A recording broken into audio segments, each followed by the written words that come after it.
জনাব তারেক রহমানের আগমন উপলক্ষে আজকে যেই এখানে আনন্দ কোনো মুহূর্ত এটার ভাব প্রকাশ করা যাবে না।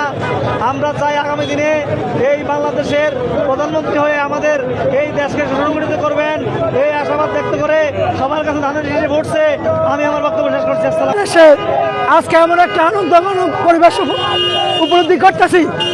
বাংলাদেশে ঈদ, পূজা, বড়দিন, সরকারের সবগুলা আনন্দের দিন, উৎসবের দিন একত্রিত করলে যেরকম আনন্দ ঘন মুহূর্ত মনে হবে, বাংলাদেশ নায়ক তারেক রহমান বাংলাদেশে প্রত্যাবর্তন উপলক্ষে আজকে সেই রকম তার চেয়ে 10 গুণ আনন্দ উপলব্ধি বাংলাদেশের জনগণ করতেছে। আজকে আমাদের মাঝে, আমাদের মনে যেন আনন্দের বন্যা বয়ে যাইতেছে। বাংলাদেশে দীর্ঘ 16 বছরের প্রতীক্ষার দিন আজকে শেষ হচ্ছে। আগামীকাল বাংলাদেশের রাষ্ট্রনায়ক তারেক রহমান এসে উপস্থিত হবেন, বাংলাদেশের হাল ধরবেন। এই আশায় আমরা বাংলাদেশের জনগণ বসে আছি।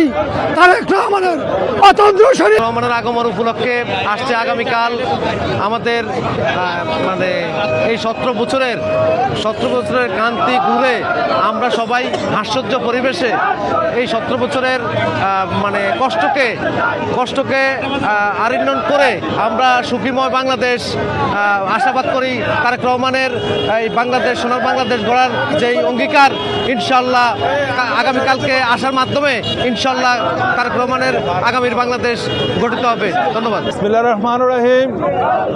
বাংলাদেশ জাতীয়তাবাদী দল বিএনপির ভারপ্রাপ্ত চেয়ারম্যান জনাব তারেক রহমানের স্বদেশ প্রত্যাবর্তন উপলক্ষে আয়োজিত আগামীকালকের যে সমাবেশ, সেই সমাবেশে আমরা উপস্থিত হয়েছি। আজকে হাজীগঞ্জ উপজেলা বিএনপির পক্ষ থেকে আমাদের নেতা চাঁদপুর 5 হাজীগঞ্জ শাহরাস্তি আসনের বাংলাদেশ জাতীয়তাবাদী দল বিএনপির মনোনীত প্রার্থী ইঞ্জিনিয়ার মমিনুল হকের পক্ষ থেকে আমরা এখানে উপস্থিত হয়েছি।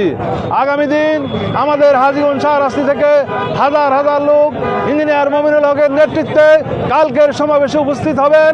আমরা আশা করছি কালকে প্রায় 1.5 কোটি লোক বাংলাদেশ থেকে, সারা বাংলাদেশ থেকে বিএনপির নেতাকর্মী, সমর্থক যারা আছেন, শুভাকাঙ্ক্ষী বিএনপির সবাই উপস্থিত হবেন।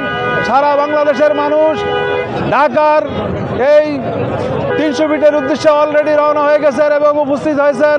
আমরা আশা করি আজকে যে আনন্দ উৎসব তৈরি হয়েছে, আগামী 12ই ফেব্রুয়ারি নির্বাচন পর্যন্ত এই আনন্দ উৎসব অব্যাহত থাকবে। বাংলাদেশের আগামী দিনের প্রধানমন্ত্রী জনাব তারেক রহমানের নেতৃত্বে সরকার গঠন হবে।